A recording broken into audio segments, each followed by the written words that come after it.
Hello everyone, it's Dio from Firm But Fair Gaming, bringing you another Diablo 3 video.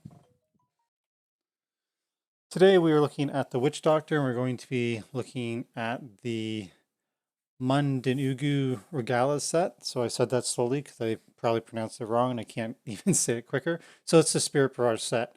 And basically this is the S tier set for Witch Doctors, and it is used for solo pushing as well as it is currently in the meta for four-man groups for pushing. So there's been a few that have done Gritter Rifts 150, and the Witch Doctor is used as the Rift Guardian Killer, or rather as it is otherwise known as the RGK. So looking at the items that we need for this set, we're going to need 5 set pieces because we're going to be running the Ring of Royal Grandeur. And then we're also going to be using Captain Crimson, as well as Traveler's Pledge and Compass Rose. So the 5 pieces that I've went with is I'm going with the helm, shoulders, gloves, chest, and legs. And the reason I'm going legs over boots is because we can craft the boots for the Captain Crimson, and because we can craft them through bounty mats, we can farm this more easily at our leisure. And so I keep crafting them until I get an ancient, as well as I want the roll of Spirit Barrage there on the boots. And then if I happen to get a better roll that falls for the boots, then I can start crafting legs and just kind of interchange them as I wish. And then to complete the Captain Crimson set, we're going to be using the belt.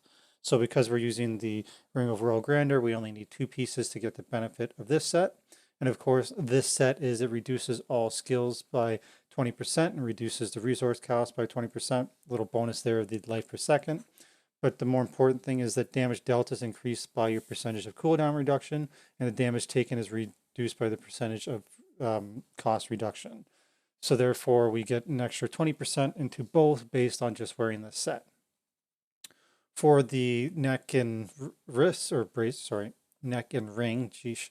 So the Compass Rose and Traveler's Pledge is, of course, while moving, damage is taken is reduced by 50%, and while standing still, damage dealt is increased up to 100%. So here I've been standing still, I'm at 100%.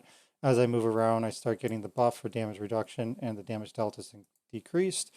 And of course, this is because we're going to be throwing out our Spirit Barrages, and we're generally standing still waiting for them to pop, and so they'll be accumulating more damage and reaping the benefit of that.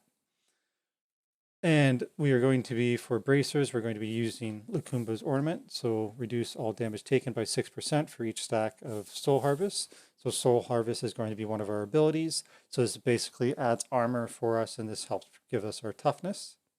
The other ring that we're going to be using is Ring of Emptiness. So your damage is increased by up to 300% to enemies affected by either Haunt or Locust Swarm. So we need to have Locust Swarm in the build. And so we'll be spreading that throughout the map and then hitting them with Spirit Barrage. And then for the offhand, we're using Gazing Demise because it has the affix there that the damage of Spirit Barrage is increased by up to 150%. And Spirit Barrage gains the Phantasm Rune, which lasts twice as long, and the attack rate from Manitou Specters is increased. And generally speaking, we used to run either the Booze Juicer or the Barber or even Sacred Harvester, but because again, this is season 24, so there's the ethereal weapons, we are going to be using Auroric's Needle. And the reason that we want this is because right above where it says Soul Harvest now stacks up to 10 times. It has the plus 200 damage to decay skills, and Spirit Barrage is a decay skill. So that's why we want to use this as our main weapon. So there's 2 different affixes that you could want on the needle. We either want the Soul Harvest. So the other item that we would want, or the other affix that we would want on the needle, would be this one here, which is instead of dealing direct damage, your Spirit Barrage now accumulates on the target. When you stop casting, it explodes for up to 500% damage, and of the accumulated damage to all enemies within 15 yards. So this, of course, is the passive from the Barber, and of course the passive off the one here, the Soul Harvest now stacks up to 10 times, is from the Sacred Harvester. So that would complete the set that we use for when we're pushing. As you're leveling it up though, if you're missing pieces, you can of course use the Sacred Harvester, or you could use the Barber or even Vu's Juicer. Ultimately though, this is what you would like. In our cube, if I go down here, let's just see what we got in the cube. We of course have the Ring of Royal Grandeur. There we're using the Barber. And here we would like to use Frostburn. So cold skills deal 20% increased damage and have a 50% chance to freeze enemies. That is of course to maximize our damage while we're pushing through the dungeon. So here are the skills that we use in the build. So of course we need Spirit Barrage and we're using Manitou. So Spirit Barrage is of course summon a specter that hovers over you, unleashing spirit bolts at nearby enemies for 6,000 weapon damage with cold over 20 seconds. We can have 3 spirits up at one time. And basically as you cast a 4th spirit, the first one blows up, the 5th one blows up the second, the 6th blows up the third. And of course, it takes all the accumulated damage that it deals to all the enemies within 15 yards, and it deals it to each enemy, which is why we can blow up trash really well. And also, we are going to be using Locust Swarm. So I have the Pestilence rune on, so that increases the odds makes it a 100% chance to jump to additional targets. So of course, we need Locust Swarm because this is proccing off our Ring of Emptiness to make us deal up to 300% more damage. So this is why we're using this. You can also use Cloud of Insects, which makes enemies deal 25% reduced damage. So you can do that if you're having survivability issues. We are using Big Bad Voodoo. This is our part of our build as well. Due to the set bonus, it increases our toughness while this is out. So here I am using Big Bad Voodoo. I have Ghost Trance on, so the ritual heals all nearby enemies for 5% of their maximum life per second, reduces damage taken by 20%. You could also change that up to Slam Dance, which basically would increase your damage by 15%, so you can do that as well. Spirit Walk, so again, also with our build, whenever we use Spirit Walk, we get damage reduction. So leave your physical body and enter the Spirit Realm for 2 seconds. While in the Spirit Realm, your movement is unhindered and you can't take damage. And then I'm using Severance, which increases your movement speed by 100%. You can also use Jaunt, which increases the duration to 3 seconds of invulnerability. So a lot of people use that as well. The higher you get, this becomes more popular just for that extra second of invulnerability. Then we need Soul Harvest, and we use Languish. So this is what increases your armor by 10% per harvested enemy and reduces their movement speed by 80%. So this basically gives us all our armor and our survivability. So with the Sacred Harvester buff, or the affix that we're going to get on our ethereal weapon, this is what stacks up to 10 and gives us all our armor so that we're able to survive. And then we have the piranhas, so Pyronado, so this just helps us stack everything up for our Spirit Barrage. So you'll go and you'll get a big group of mobs around, you'll throw that in the middle, it pulls them all in, put your Spirit Barrage into the middle of it and blow it up, and that's pretty much how it works. For our passives, we want to use Spirit Vessel. So this is whenever we receive fatal damage, you automatically enter the Spirit Realm for 2 seconds and heal to 50% of your maximum life. And this effect cannot occur more than once every 60 seconds. So it's just our second life. We also want to use Grave Injustice. So gain 1% of your maximum mana and life, and reduce the cooldown to all your skills by 1 second when an enemy dies within 20 yards. So this basically helps us keep Big Bad Voodoo off CD, and we can Spirit Walk whenever we want, as well as keep our Soul Harvest on. And then the range is extended by items that increase your gold pickup radius. Then we want to run Rush of Essence, so spirit spells return 100 mana over 10 seconds. So the spirit spells are Haunt, Horrify, Mass Confusion, Soul Harvest, Spirit Barrage, and Spirit Walk. And so we really want this because otherwise, if we were to be spamming Spirit Barrage like we would need to on Rift Guardians, we would run out of mana. So this basically refunds enough mana that we can spam it as much as we would like. The other passive that we can use is Confidence Ritual. You deal 25% additional damage to enemies within 20 yards. Or you could also run Pierce the Veil. All of your damage is increased by 20%, but your mana costs are increased by 30%. This one I find a little bit tougher because I will run out of mana if I'm running this and I'm spamming a little bit too much.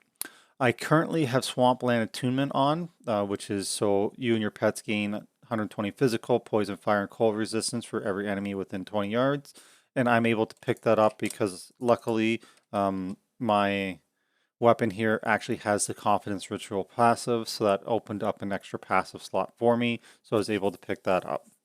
So if you're able to do that as well, I highly recommend the Swampland Attunement because it just adds a lot of survivability for the higher GRs that you get into, and I find it quite handy.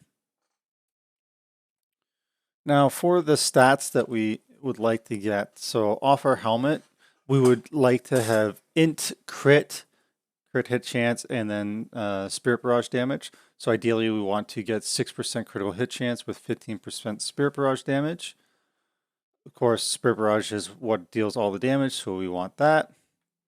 We also would like on our shoulders, they're basically our survivability shoulders. So ideally I would have rather have got armor instead of resist all on these shoulders, because resist all, excuse me, is based off intellect, and of being an int-based class, we have lots of intellect, but we don't have lots of armor. So ideally armor would have been better there. And I also have rolled on 15% life. I will transition that to cooldown reduction once I start augmenting my gear. So I'm just leaving the life on there for now, but I would prefer cooldown reduction. For our neck, because we deal cold damage, we would like to have cold damage, critical hit damage, and critical hit chance. This one's not too bad. I have critical hit damage and cooldown reduction. That's not a bad backup, but I will be looking for a better one. So ideally we want the elemental cold damage, critical hit damage, and critical hit chance. For our gloves, it's possible to get a quad set of gloves. So the dream gloves would have critical hit damage, critical hit chance, cooldown reduction, and attack speed. So the reason that you would want 4 stats like that is because intellect is just based off Paragon, so you can get that back. So if I could roll that 1000 int off into attack speed, I would have had the quad there. And then it would just be, I just need another 200 Paragon levels to make up the difference of the intellect that I would be missing. And because this is really a Paragon game, you could climb that or farm that, if you will. So if you can't get that though, the preferred one, you can play around with it. I would prefer to have probably attack speed because it just helps the Manitous deal more damage from the Spirit Barrage quicker. But even here, I'm not complaining at all to have critical hit damage, critical hit chance with cooldown reduction. Because of course, by using Captain Crimson's, that cooldown reduction is going into damage as well. Off chest, so the chest here we have int vit, and then of course it's a survivability item, so you could have armor on here, or I have plus life. There's also one that you can have here, which is reduced damage from elites. I played around with that a little bit in prior seasons, and it comes in handy as well. So the higher I get, I'll probably switch off 15% life and take it into reduction from elites. For our bracers, we want to have cold damage on it, again, because Spirit Barrage is cold. Then we want int vitality, and then we want a critical hit chance to be 6%. So I got lucky here where one of my secondaries is also reduced damage from range attacks, so that's also pretty sweet.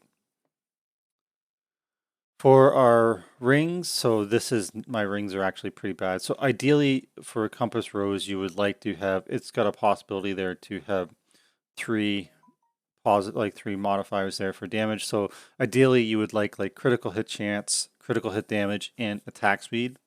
I only have one of those, so this ring is actually quite bad, but I haven't found a better one yet.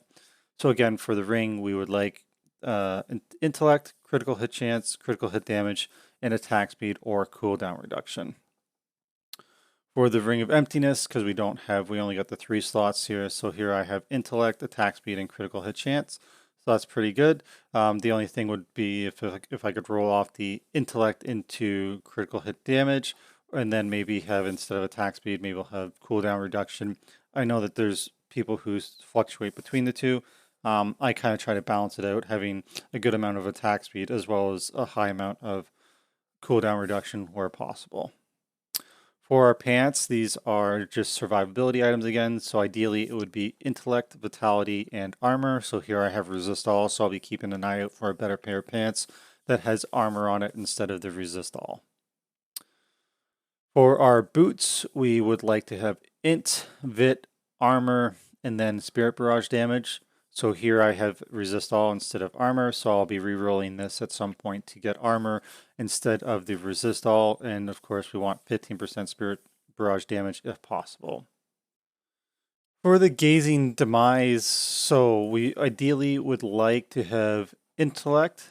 It is possible to get critical hit chance, cooldown reduction, damage to elites, area damage, and then of course we want spirit barrage. So that would be like a dream item. Obviously we are unlikely to get that many of the correct properties on the item, so ideally it would just be intellect, critical hit chance, spirit barrage, and then if you can either get cooldown or the area or elites, I would call that a win, one of those three. So ideally I'm aiming for at least 4 of them. So intellect, critical hit chance, and spirit barrage being the main 3 that I want. And then if I can get area or cooldown or damage to elites, I would call that a win. And then of course we want a high unique property as well. And then for our ethereal weapon, we're looking to, again, we want either the soul harvest on it, or we want to get the barber property on it. And of course, we're just looking for the highest possible stats. So high plus damage, high intellect, high attack speed, high critical hit damage, high critical hit chance. And that's all we're after, which is pretty standard for the ethereal weapons. So this concludes our guide on the Witch Doctor Mundunugu's Regalia guide. So if you have any questions or comments, please let me know. I'll be happy to answer them as they come up. As always, we appreciate any likes and subscribes. We're almost at 2,000 subscribers and we would love to reach that goal. That would be amazing. And if you would like, you can always find us on Twitch. So happy pushing, guys. I hope you enjoyed this video and good luck out there.